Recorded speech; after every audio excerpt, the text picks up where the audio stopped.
कुछ काम जरा, ख्वाबों का ले लो सहारा। थम जाओगे तो क्या मिलेगा, जाओ पूरे तेरे।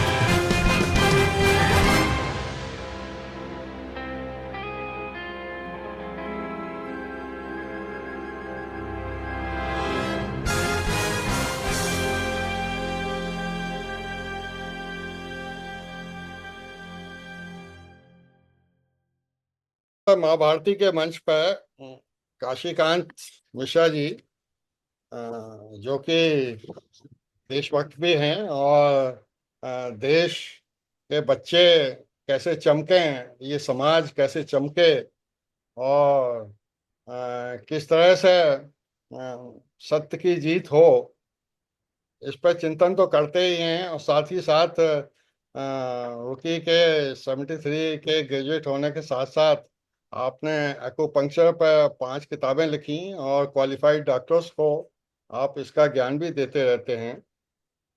आपसे एक बार चर्चा हुई थी कि ये मानव प्रजाति में कैसे इम्प्रूवमेंट लाया जा सकता है। तो इस परिप्रेक्ष्य में एआई का क्या यूज हो सकता है, आईवीएफ का क्या यूज हो सकता है, एस्ट्रोलॉजी का क्या यूज हो सकता है। तो काशीकांत साहब, वो प्रोफेसर एस्ट्रोलॉजी जैन साहब से मैं चर्चा कर रहा था इस बारे में। इससे पहले कि मैं आपसे इस विषय में टिप्पणी लूं, मैं उनका मंतव्य आपको बताता हूं। जी। मैंने उनसे कहा कि सर, ये तो जरूरी नहीं होता कि एक विद्वान का बच्चा ही विद्वान होगा। आज की तारीख में तो गांव में जो अनपढ़ हैं और जिनका बैकग्राउंड कुछ भी नहीं होता है, उनके बच्चे भी बहुत विद्वान पैदा हो रहे हैं और कीर्तिमान स्थापित कर रहे हैं।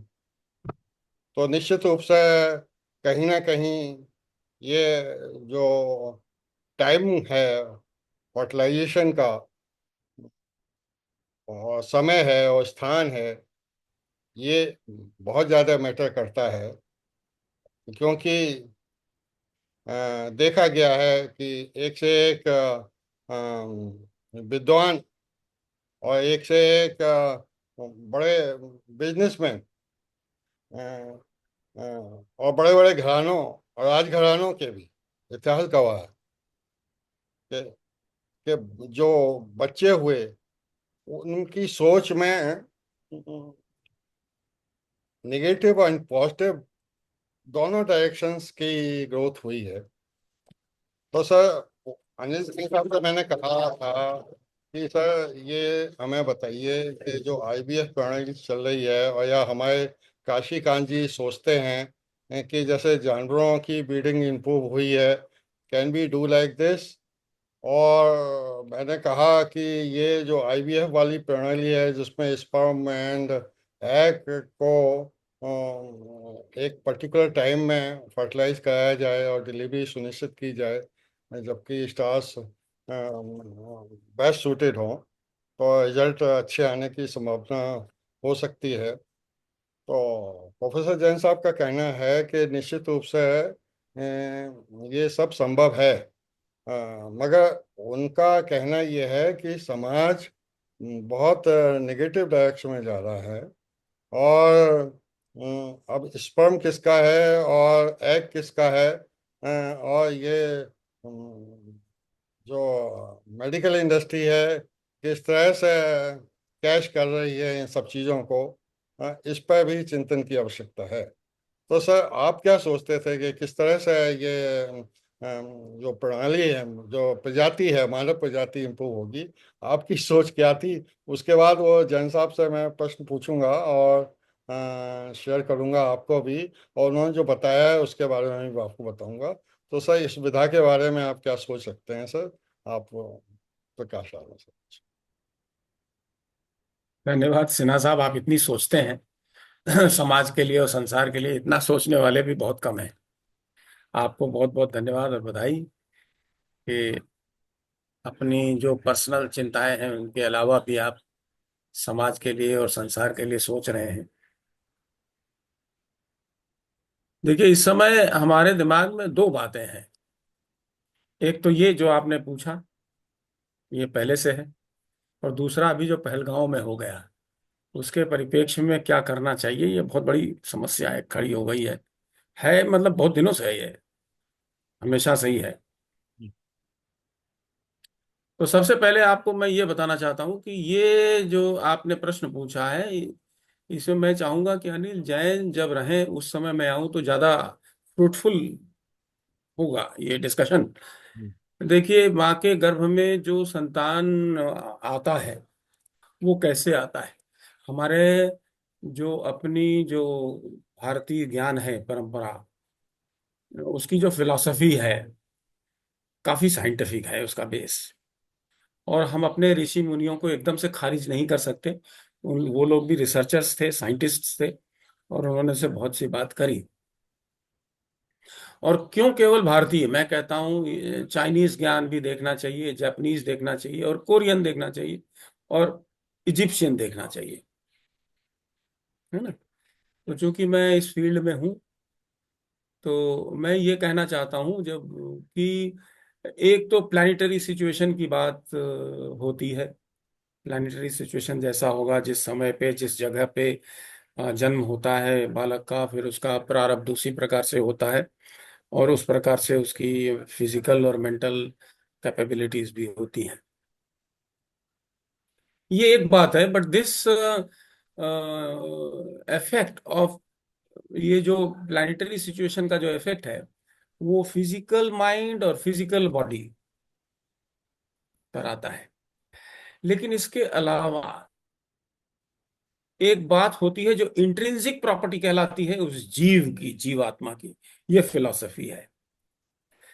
तो ये जो जीव है, ये कौन रीबर्थ में आता है अपने प्लेनेट पे और कौन नहीं आता है, कौन घूमता रहता है, कौन प्रेत योनि में रहता है, इसका एक विज्ञान है जो कि बहुत कम लोगों को मालूम है आज के युग में।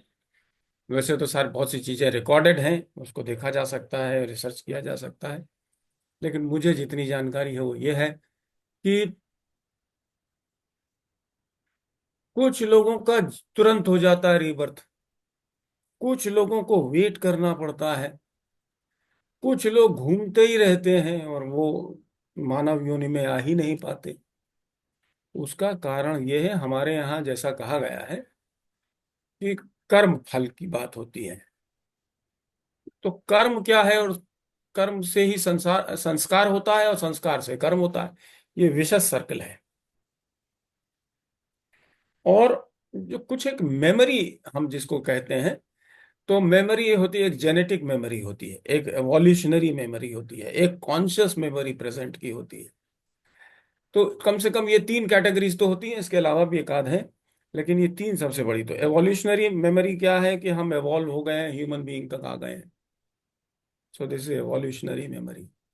जेनेटिक मेमोरी क्या है? जेनेटिक मेमोरी है कि जो हमारे संस्कार बहुत पहले से, कर्म, कर्म और संस्कार ये विशेष सर्कल है ना। तो वो जो पढ़ चुके हैं, जो इम्प्रेशंस है, दैट इम्प्रेशंस आर कैरिड। जब हम शरीर को छोड़ करके निकलते हैं तो वो इम्प्रेशंस रहते हैं, which again has to be in harmony with the genes of the mother and the father, so can it can easily come in the mother's womb as a result of the coitus between husband and wife. ये तीसरी बात है। और चौथी बात है कि उसमें क्या क्या कर्म किए थे, उसके क्या इंप्रेशंस हैं, which can not be changed. क्योंकि गर्भ में दो प्रकार के बल हैं। एक तो प्लानिटरी बल है जिसको हम कहते हैं चुंबकीय बल, मैग्नेटिक फोर्स, और दूसरा है कि electrical force is required. So the two forces which are required for the full generation of physical body and mind is electrical force and magnetic force. Magnetic force is provided by the planets, right? And that will depend on time and place on the earth of the birth, जिसको कि ज्योतिष शास्त्र अच्छी तरह से बताता है ना। लेकिन इलेक्ट्रिकल फोर्स कहाँ से आएगा? मैग्नेटिक फोर्स तो प्लैनेट्स से आ गया, क्योंकि movement is possible with the help of two forces, electrical force and magnetic force. Electrical force is provided by the mother, the ovum of the mother, that starts behaving like उसको क्या बोलते हैं,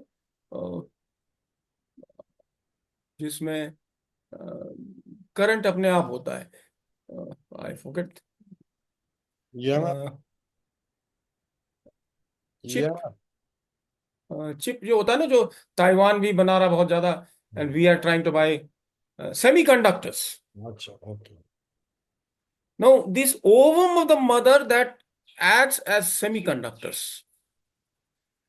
So, with an impetus, जो शुक्राणु जाता है, this gets activated the whole cell, and the planets are giving the magnetic force, and this is working as semiconductor, the ovum, and it gives you the electricity. तो जब ये impulse चला गया और एक पूरा सेल बन गया because of the ovum and the semen, और एक फुल सेल बन गया, तो इसमें ये दो फोर्सेस हैं इलेक्ट्रिकल फोर्स. तो electrical force is provided by mother which continues for 270 और 272 days, which only is responsible for generation of the whole hardware of mind and body. और जो जीवात्मा जो घूम रही है, इसी गर्भ, माँ का गर्भ कैसा है? It's like if your battery is discharged, you have to recharge it, isn't it? So अगर मान लो नॉर्मल डेथ हुई किसी व्यक्ति की 90 साल 100 साल होकर के, and he slowly dies because of the consumption of the essence of life, right? धीरे धीरे धीरे धीरे बुढ़ा होकर के धीरे धीरे चला जाता, not because of any accident, not because of any murder, not because of any trauma etcetera, जिसको कि हम कहते हैं कि अनटाइमली डेथ कहते हैं. आप तो वो अगर नहीं है, अगर प्रॉपर डेथ है, तो बहुत वीक हो जाता, फीबल हो जाते प्राण. तो वो फिर निकल करके प्राण जब छोड़ देता है, ये बॉडी भी उसको रिस्ट्रेन नहीं कर सकती, और चार्जिंग उसको चाहिए वापस.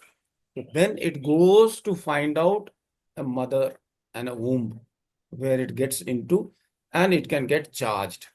Once it is charged, and once the hardware is ready, which takes somewhere around say 48 days or something like that, तब ये क्या करता है, जो प्राण तो जैसे हवा आकाश है, वैसे प्राण भी है, सर्वत्र है. Then it takes how much it can take, depending on whatever he has done and whatever sanskars and karma is there. Then it gets charged, and with that prana and with the help of these two forces, the whole body and mind is created in the mother's womb. A mechanism is installed in every body, whether it is human being or any other being. वो mechanism का नाम oriental science में, acupuncture में, उन लोगों ने कहा कि this is triple warmer mechanism. 3 cavities हैं हमारी बॉडी में, इसमें 10 ऑर्गन हैं vital, which are implanted right in the mother's womb, and they are ready to function since birth till death. ये सब बातें हैं. तो ये कैसे ठीक होगा?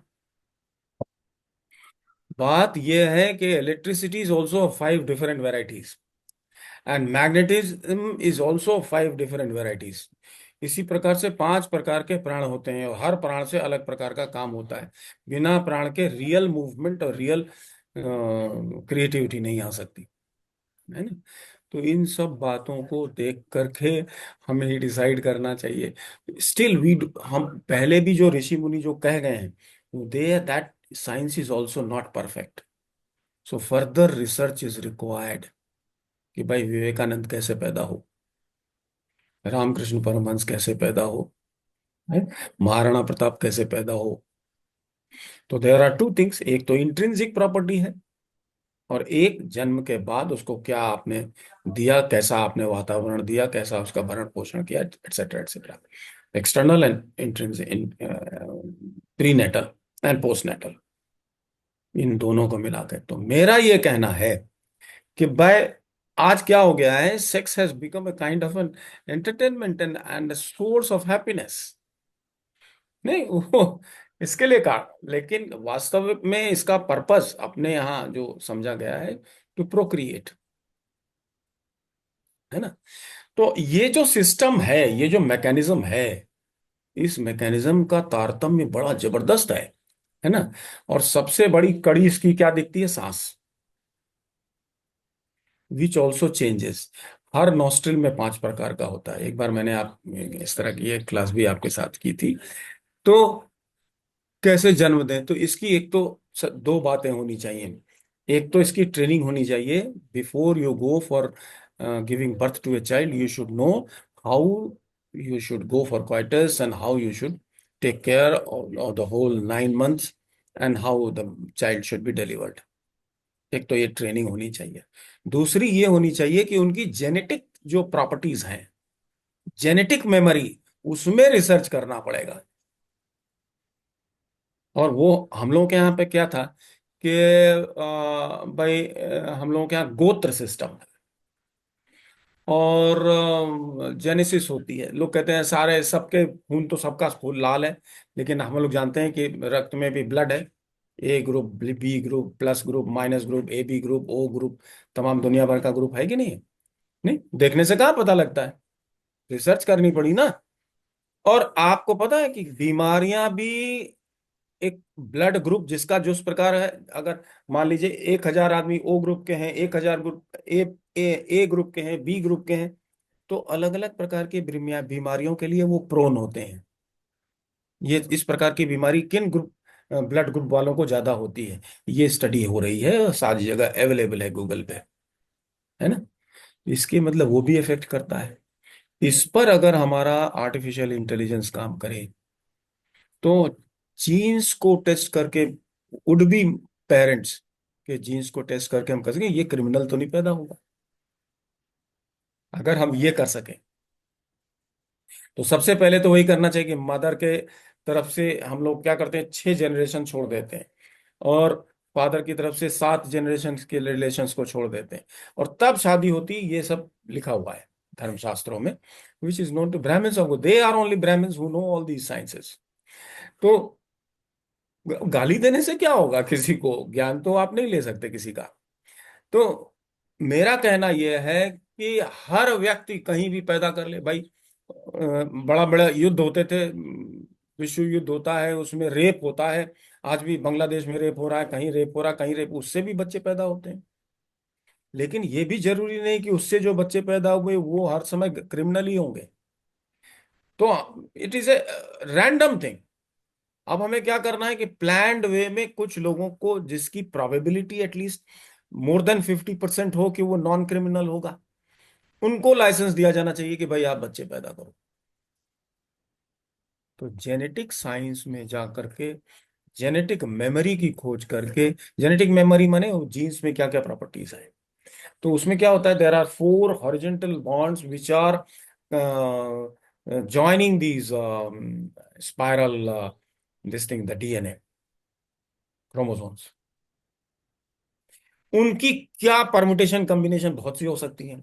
उस परम्यूटेशन कॉम्बिनेशन में एक स्टडी हो, स्टैटिस्टिक्स, कि किसकी किस तरह है और उसकी क्रिमिनल बैकग्राउंड उसका क्या है, हिस्ट्री क्या है, और वो स्टैटिस्टिक्स करके डिपेंड करके दैट शुड बी मैप्ड और पता कर सकते हैं। तो इस तरह से हमें आर्टिफिशियल इंटेलिजेंस मदद तो कर सकता है, but it will take a lot of research, time and money also of course, and many volunteers will be required, है ना। जैसे अतीक अहमद मारा गया, तो अतीक अहमद के जीन्स की एनालिसिस होनी चाहिए थी, उसकी वाइफ की एनालिसिस होनी चाहिए थी, और उसका जो लड़का है उसकी एनालिसिस होनी चाहिए, नहीं। या अंसारी मारा गया, तो एक तो ये, दूसरा एक्सटर्नल फोर्स जो है उसको तो हम लोग कर ही सकते हैं काम। भाई आप मदरसों में भेजोगे, वो क्या पढ़ रहा है, वो दीन बनने के लिए सोच रहा है। आप किसी से पूछ लो, वो कहता है कि साहब हम तो मुल्ला बनेंगे, मौलवी बनेंगे। He doesn't have any ambition, है ना। कॉलोनाइजेशन का ये हुआ कि हर आदमी नौकरी खोज रहा है, खास करके तो सो कॉल्ड सनातनीज। वो तो केवल सरकारी नौकरी ही करने के लिए, पता लगा 40 साल के हो गए, शादी नहीं करी,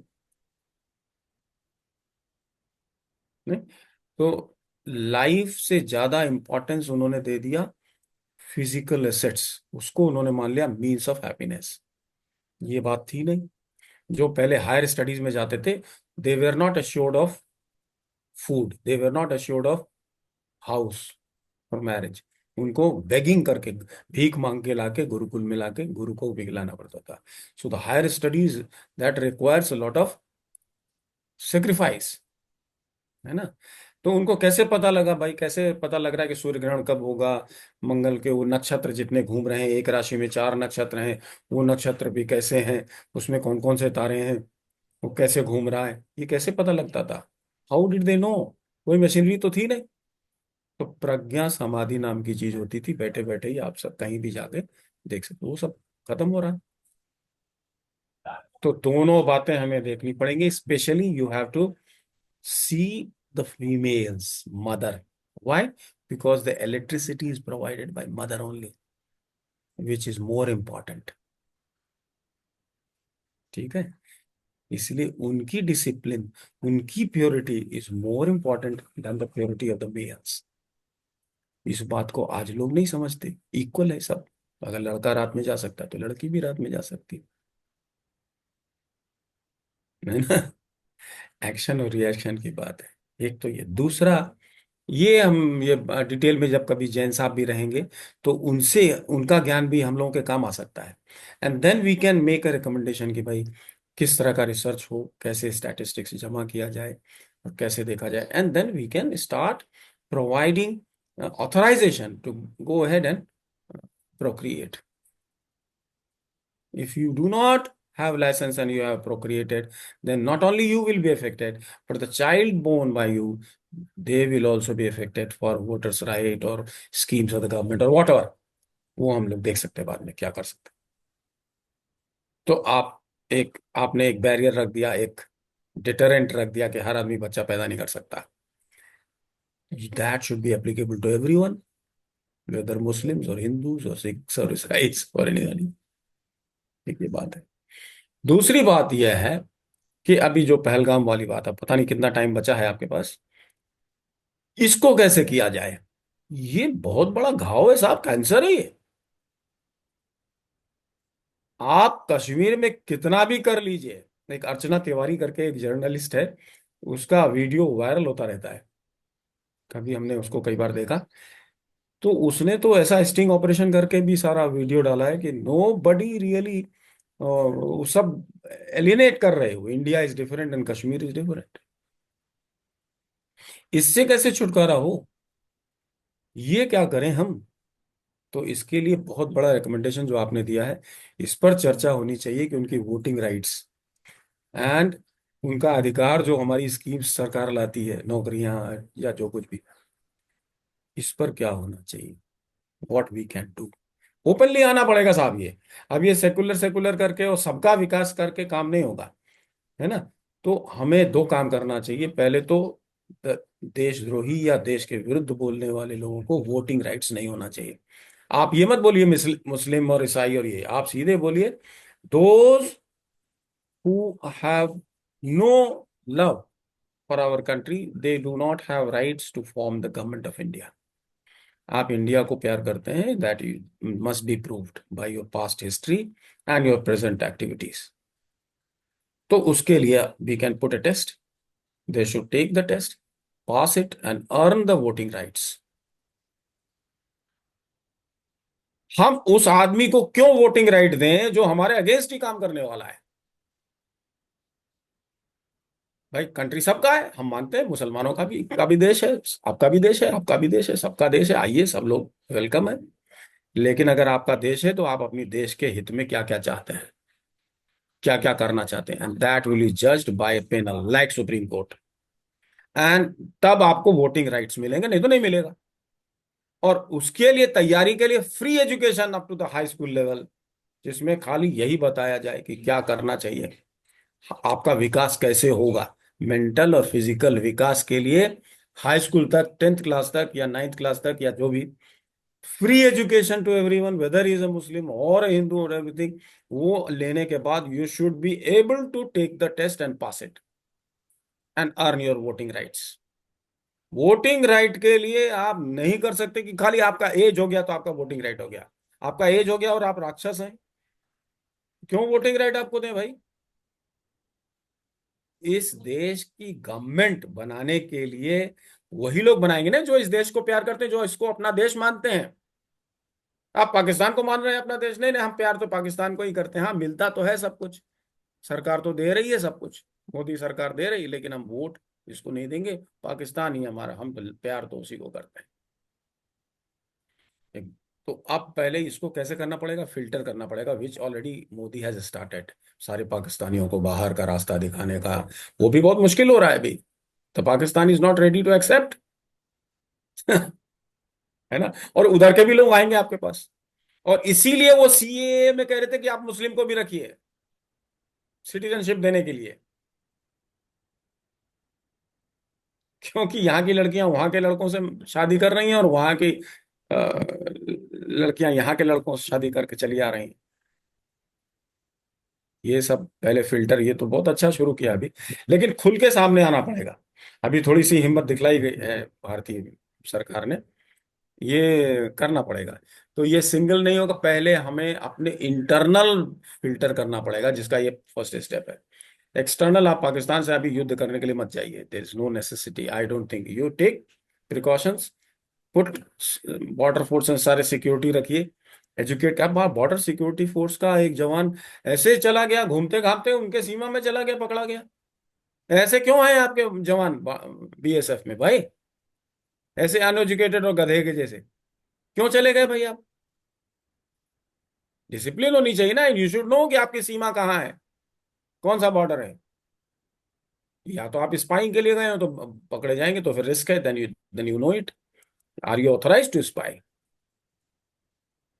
तो हमें ये भी जरूरत है, आर्मी लेवल पे भी, वहां पे भी ट्रेनिंग होनी चाहिए। जिनको आप बॉर्डर सिक्योरिटी फोर्स में डाल रहे हैं उनको बताइए कि अगर आप as a under plan, if you are going to the other side, it's okay, but if it is you are going without knowing, क्योंकि अल्लाह न्यूज में तो वही आता है कि सब घूमते घूमते चला गया, भगवान जाने कि वो प्लान था कि नहीं है, आई डोंट नो एग्जैक्टली, और नोबडी विल नो। तो बहुत सावधानी रखनी पड़ेगी। पता नहीं उस तरह की ट्रेनिंग देते होंगे, मेरे ख्याल से देते रहना चाहिए ना, तो होनी चाहिए ट्रेनिंग, उसको मालूम होना चाहिए कि क्या कर सकते हैं और क्या नहीं, डूज एंड डोंट्स। ये तो हर जवान को पता होना चाहिए, गो एंड डोंट गो, है ना। तो सबसे पहले ये फिल्टरिंग जो अभी शुरू हुई है, इसके और भी स्टेप्स हैं, और भी स्टेप्स हैं। क्या है? एक जनसंख्या कानून, एक एनआरसी, ये सारे वही है, फिल्टरिंग करना पड़ेगा। अच्छा, दूसरा, कॉमन एजुकेशन फॉर एवरीवन नहीं हो सकता है। I don't subscribe to this कि सबके लिए एक ही education, no, that is not correct. But skill development के लिए ऑप्शंस होने चाहिए। आपके पास 100 तरह के स्किल हैं, 100 तरह के स्किल में आप उनको एंट्री दीजिए। जो जो चाहता है, कोई आईटी में जाना चाहता है, कोई बढ़ई बनना चाहता है, कोई ब्लैक स्मिथ बनना चाहता है, कोई गोल्ड स्मिथ बनना चाहता है, कोई बिजनेस करना चाहता है, कोई। Skill is more important, not the degree. आज क्या कर दिया, you should be minimum graduate, then only you can fill up this form, you can apply for the post only if you are graduation. इसके लिए मारामारी हो रही है। आप हटा दीजिए दैट मिनिमम क्वालिफिकेशन, फिनिश्ड। जिस कंपनी को, जिस कॉर्पोरेट सेक्टर को, जिस एग्रीकल्चर में जिस तरह की योग्यता चाहिए, वो योग्यता ही डायरेक्ट आप डेवलप करिए अपने में। बहुत से ऑप्शंस आपके पास रहेंगे और आप डेवलप करिए, and the employer will choose according to.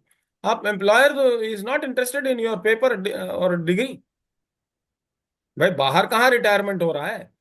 As long as you can work you are employed, retirement ही नहीं हुआ। आप गुड्स डिलीवर नहीं कर सकते, बीए का सर्टिफिकेट है। बिहार में सारे teachers, they can not right A correct sentence, ना तो हिंदी का सेंटेंस करेक्ट लिख सकते हैं ना अंग्रेजी का। टीचर है वो, क्या एक्सपेक्ट करते हैं आप? तो हम लोगों को फिल्ट्रेशन पहले करना होगा, एजुकेशन करना होगा, वोटिंग राइट्स को समझ करके देना होगा, है ना। और पनिशमेंट प्यूनिटिव होना चाहिए कि अगर आपके पास इतने बच्चे हैं या इतना आपने कर लिया, अनऑथराइज्ड आपने जन्म दे दिया, तो फिर ठीक है, आप करते रहिए, आप शरिया के हिसाब, शरिया आप मत, शरिया को मत करिए आप कुछ भी, लेकिन आपका कानून अपना एक होना चाहिए, देश है उनको करने दीजिए, आप घर के अंदर शरिया पालन करिए, नो प्रॉब्लम, लेकिन यूसीसी तो होना चाहिए ना भाई। लगभग सारे लोग बात करते हैं ऐसा, लेकिन करना कोई नहीं चाह रहा। प्रोफेसर साहब, प्रोफेसर काशीकांत जी, समय कम है, कुछ क्वेश्चन मैं आपसे पूछना चाहूँगा। हम्म हम्म अ, जो आपने समस्या और समाधान बताए हैं वो तो अच्छे हैं, मगर ये एक राष्ट्र केंद्रित ही नहीं होने चाहिए। ये टेररिज्म की समस्या, जो आतंकवाद की समस्या ग्लोबल है, और इसका जो निदान आपने बताया है वोटिंग राइट छीनने का या गवर्नमेंट जॉब ना देने का, ये ग्लोबल रखा जाना चाहिए, ताकि ग्लोबली पूरे समुदाय पर प्रेशर पड़े, वो अपने को करेक्ट करें। और एक देश ही अगर करना चाहेगा तो ये इतना संभव नहीं है। मुझे लगता है आज की तारीख में अमेरिका भी उतना पीड़ित है, यूके भी उतना पीड़ित है, इंडिया भी पीड़ित है, और तमाम कंट्रीज भी आतंकवाद से पीड़ित हो रहे हैं। तो इसके लिए हमें एक ग्लोबल सॉल्यूशन निकालना चाहिए। नहीं इसके सर, बारे मैं नहीं, आपकी बात मैं बिल्कुल सहमत हूँ, आई अंडरस्टैंड। मैं कहता हूँ ये सिंगल नहीं है, मैं डबल होना चाहिए, डबल। कभी भी एक बल से कोई भी काम इस विश्व में, संसार में नहीं होता। तो ये हमारा अपना भारतीय ज्ञान है। पहला होना चाहिए कि एक देश काम करे और ग्लोबल भी होता रहे काम। एक सबसेट है, एक country is subset of the world, isn't it? तो वर्ल्ड कम्युनिटी जैसे यूनाइटेड नेशन है, कभी कभी बिल्कुल कुछ नहीं, कोई सुनता ही नहीं, गाली दे के यूनाइटेड नेशन चल निकल आता है। हम नहीं मानते आपकी बात, कहता है कि नहीं कहता है? नॉर्थ कोरिया को देख लीजिए, है ना? तो दोनों होना चाहिए। सारे लोग एक एक जैसे हो जाएंगे और वही होगा, नहीं नहीं, देखना, अपने देश के लिए आप अलग से बनाइए, करिए, कोई जरूरत नहीं है हमें। हमारे देश में वही रहेगा, कानून रहेगा। तो अब देखिए जुडिशरी के देख लीजिए, कितना हास्यास्पद, कितनी कितनी तरह की बातें, सवाल कितने खड़े हो रहे हैं। जुडिशरी पे सवाल क्यों खड़ा होना चाहिए भाई? या तो जुडिशरी में गड़बड़ी है, या हम सवाल करने वाले गलत हैं। तो ये में जिम्मेदारी तो हमारे नेतृत्व की है कि उन्हें ठीक करें। सर, दूसरा प्रश्न जो आपसे पूछना चाहता हूँ अपने हम्म। दर्शकों के संज्ञान हेतु, ये समस्या हमारे घर के अंदर की है। 20% को आप छोड़ दीजिए, जो हमारे 20-25% हैं, जो हाँ, vested करेक्ट, इंटरेस्ट की वजह से उनको प्रमोट वेरी गुड, करते हैं, वेल उनको सेड कैसे सर। टैकल किया जाए सर? हम्म। उनका तो वोटिंग आप राइट नहीं चिन्हित रहना कर, चाहिए, नहीं नहीं, आपको कहा है, चिन्हित कर बताया। लीजिए ना। आपने अभी सुना होगा, एक न्यूज चैनल कुछ एक हैं जिन पर बैन लग गया है, आपने सुना होगा, जैसे 4 PM न्यूज था, अभी अभी बैन लगा है। चिल्ला रहे हैं वो, रवीश कुमार उसके अगेंस्ट में एक बना करके भेज रहा है, वो शर्मा जी अलग अपना वीडियो बना के पर्सनल पोस्ट कर रहे हैं। तो मैं कहता हूं इस तरह मत बैन करो, उनको पब्लिकली ला करके, डिबेट में ला करके उसकी वीडियो लगा करके तब बैन करो उनको। तो एक नैरेटिव बनेगा पूरे समाज में। अभी क्या हो रहा है कि जो लोग, जिनको आपने बैन किया, वो दुष्प्रचार कर रहे हैं, हमको जबरदस्ती बैन कर दिया, एक तरफा नैरेटिव चल रहा है। तो एक तरफा नैरेटिव न चलने दिया जाए, एक तरफा नैरेटिव को बैन करिए। अगर आपने कहा है ये बात, you come and answer, explain. और कॉम्पिटेंट अथॉरिटी के सामने क्वेश्चन आंसर होना चाहिए, and he should be shown that you are mistaken and therefore you are banned. तीसरी प्रश्न ये है प्रोफेसर काशीकांत जी, कि आजकल जो चैनल हैं और जो एंकर्स हैं, वो टॉपिक को ओपन करते हैं, कंक्लूड नहीं करते हैं। ये मुझे विधा बिल्कुल बेकार लगती है। मुझे लगता है जैसे हम महाभारती चैनल पे डिस्कस करने के बाद कंक्लूड करना चाहते हैं, हमारी बात दूर तक पहुंचे। ये जो चैनल्स हैं वो ओपन एंडेड जो छोड़ देते हैं, ये व्यवस्था कहाँ तक उचित है सर? इसके बारे में टिप्पणी करिए सर। आपकी बात बिल्कुल सही है, मैं आपकी बात को सब्सक्राइब करता हूँ, और I am for it, yes it should be done. लेकिन कंक्लूड एक ही सिटिंग में कंक्लूजन नहीं हो सकता हर बात का, इस बात को मानिए, हर चीज इतनी सिंपल नहीं है ना? तो मैं आपकी बात को से सहमत हूँ, कि ओपन एंडेड नहीं होना चाहिए। अभी क्या हो रहा है कि एक बड़ी भारी बात ये हो गई है, जैसे मान लीजिए अभी आजकल क्या चल रहा है, भारत ने शिप को, नेवी को भेज दिया है, वहां तक चली गई है, एवरीथिंग इज रेडी। अरे यार, अगर तुम्हें पता भी लग रहा है कि मूवमेंट हो गई है आर्मी के, तो तुम इसको चैनल में बताओगे क्या? डिस्कशन में बताओगे क्या? इस आदमी को, इसके एंकर को बुला करके पब्लिकली नैरेटिव करके, क्योंकि उसने तो जो कुछ ओपन करना था कर चुका है, अब ना करने दो उसको। तो उसको पब्लिकली, उसकी ऑफिशियली उसका चैनल में उसको उसको बुला करके, बन करके उसको वायरल किया जाए गवर्नमेंट की तरफ से। क्योंकि central government has to be responsible for the whole country and everyone. हमारे देश के जितने सिटीजन हैं, अगर वो कुछ गलत करते हैं तो अल्टीमेट रिस्पॉन्सिबिलिटी केंद्र सरकार की होगी, करना पड़ेगा। तो पहले क्या था, आप सुनिए। पहले अगर कोई गलती होती थी, आर्मी के जवान ने कुछ गलती किया, तो आर्मी का जवान जिस गांव से आता था, उस पूरे गांव पर पेनल्टी लगती थी। Have you heard of this? Whole village was fined. आपके यहाँ का जवान, उसने ये काम किया है गलत, इसलिए पूरा गांव पेनल्टी भरेगा। Not only his family members, but the whole villagers and his friends and his society, जो क्लोज बाइंडिंग है, they will all be responsible. क्योंकि हमारे यहाँ भारतीय ज्ञान में क्या है कि जो कुछ भी आपका कर्मफल हो रहा है, that is not only your karma, it is the karma of your father, mother, sister, brother, friends and the whole society. तो ये फाइन करना पड़ेगा, है ना? अगर मान लीजिए फैमिली से पकड़ा ना, फैमिली, हमारा लड़का तो बात नहीं मानता, वो चला गया, और हम उसको 6 महीने से खोज रहे हैं, मिल नहीं रहा, और वो क्रिमिनल है, उसको पकड़ा गया, पूरी फैमिली को सजा दो, उनका जीना दुश्वार कर दो, पानी काट दो, बिजली काट दो, उनका पैसा सीज कर लो, account, everything, whole family, not only family, उस फैमिली के फ्रेंड्स जिनसे वो मदद ले सकता, उनका भी जीना हराम करो, पूरे गांव को पेनलाइज करो। That is the system. भाई, आपके परिवार में ऐसा हुआ तो परिवार के अगर 15 सदस्य हैं तो ऑल द 15 विल सफर। तो ये जो न्यायमूर्ति लोग कह रहे हैं ना कि आपने बुलडोज कर दिया, उसके माँ के नाम से था मकान, आपने उसको पकड़ा तो आपने माँ के नाम से मकान था, उसको करेंगे भाई, करेंगे। रिस्पॉन्सिबिलिटी केवल उसकी नहीं है, रिस्पॉन्सिबिलिटी उसके पूरे सारे जितने भी एक्विंटेंसेस है सबकी है साहब। फाइन होगा, सब पर प्यूनिटिव एक्शन होगा। इस बात पर चिंतन करना चाहिए कि किस तरह के कानून बनने चाहिए। भाई, ये तो था ब्रिटिश रूल में कि पूरे गांव को पेनल्टी लगती थी, पूरे गांव को लगती थी सर। सर, आपका जो सजेशन है बहुत ही लाभकारी हो सकता है। हम सिंगापुर को देखते हैं। मान लीजिए एक क्रिमिनल पकड़ा गया, अब उसके माँ कह रही है कि हम कुछ नहीं जानते, वो तो चला गया। वो क्यों कहेगी कुछ? उसका बाप कह रहा है, उसका भाई कह रहा है, नहीं ना मेरा भाई तो चला गया, बहन कह रही है मेरा भाई चला गया, पता नहीं, उसका कोई कनेक्शन नहीं लग रहा है, कुछ नहीं अरे नहीं लग रहा है तो तुम्हें पेनल्टी मिलेगी, यू विल बी पेनलाइज्ड। जैसे ही आपको पता लगा आपका भाई चला गया, why didn't you go to थाना? Why didn't you go and inform the police? Within 24 hours you should have informed. या कुछ आप बना दीजिए समय सीमा कि बिल्कुल अगर आपको पता लगता है कि आपको पता नहीं, कांटेक्ट नहीं है, यू शुड बोलना चाहिए तुरंत कि हम नहीं जानते, हमारा ऐसा निकल गया, ये हो गया। अगर आपने नहीं किया तो that means you are a partner, you are supporting, अगर आप बोल नहीं रहे। बिल्कुल ये सही बोल दीजिए फरमाया सर। प्रोफेसर साहब ये आपने। कहते अभी जो कैंडल मार्च लेके निकले ना, ये पहली बार आप देख रहे हैं, वो भी सब नाटकबाजी है ना? और ये भी नहीं कहते थे, ये पहले तो इतना भी नाटक भी नहीं करते थे ये, है ना? तो आप नाटक, तो अब ये जो बोल रहे हैं जैसे अपने ओवैसी हैं हैदराबाद वाले, है ना, ये बोलते नहीं है। कम आप तो मौनम स्वीकार लक्षणम, आप सपोर्ट कर रहे हैं उसको, सपोर्ट कर रहे हैं आप। ये नहीं चलेगा, सबको फाइन होगा, एवरीवन विल बी फाइंड, और उनकी लाइफ मिजरेबल बना देंगे।